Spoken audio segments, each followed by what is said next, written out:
Hey, Roadside History fans, my name is Daniel. Thanks for joining me today on another episode. Today, I'm at the world famous Crandall Canyon Mine. It's world famous because of a tragedy that took place here in 2007. It took place in August of 2007 when there was a mine collapse that killed 6 mine workers that were trapped and never recovered about 1.5 miles below the mine's entrance. It also killed 3 rescue workers from the nearby area who came in to try and help these people. I'm going to tell you about the mine, the story of the mine, what happened, and how it became a disaster, and a terrible disaster for American mining history. Stay tuned. Consider the irony of this sign.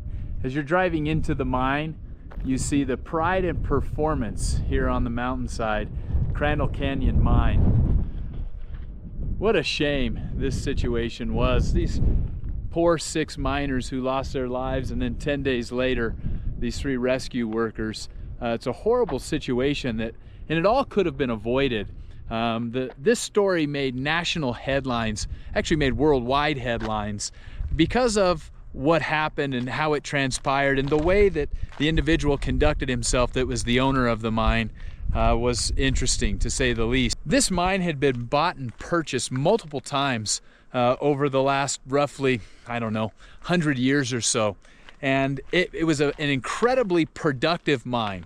What did they mine? They mined coal. This area in eastern Utah, right near the San Rafael Swell, is a huge coal mining area that supplies coal for much of our country and other countries as well. I've picked up some coal you can see here in my hand, just to kind of show you, just sitting here on the roadside. And of course there's coal right there at the base of this great big pillar. Anyway, one of the worst mining disasters to take place in American history, and it started because of some of the practices that the Crandall Canyon Mine implemented. The Crandall Canyon Mine was practicing a mining technique called retreat mining, and they were removing the coal by something called the room and pillar method. One of the things they were doing, and they would be cited multiple times for safety violations. Of course, the owners of the mine claimed that the safety violations were minuscule things, simple things. But of course, when the disaster would happen at a little after 2 a.m. in the morning on August 7th, 2007, everything would come full circle. One of the things they were cited for on multiple occasions was that they didn't have proper supports. They weren't putting things in place to protect the miners. And as some of these supports weren't there, and rooms were being hollowed out and coal was being taken, naturally the pressure would begin to build up on the walls and the ceilings of these mine rooms where they were extracting the coal. Well, one of these had a substantial catastrophe happen, and in fact it registered a 4.4 magnitude earthquake on the Richter scale. It wasn't an earthquake that created this mine collapse. It was the mine actually gave way. The pressure caused the walls to burst, and when they burst, it imploded on the people that were in here. I mentioned 6 miners lost their lives. For several days following this mine collapse, individuals would come in and rescue workers would try to find them. They would drill air holes and boreholes trying to find some sign of life. Of course, they weren't able to do that. 10 days after the initial collapse, on August 7th,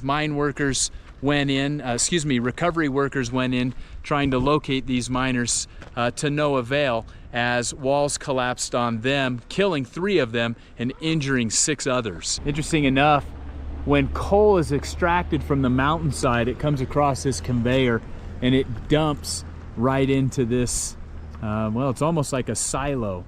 And as it dumps into this silo, and it fills up, it begins pouring out the sides, creating an area where you would come with big loaders and scoop up the coal and load it into trucks.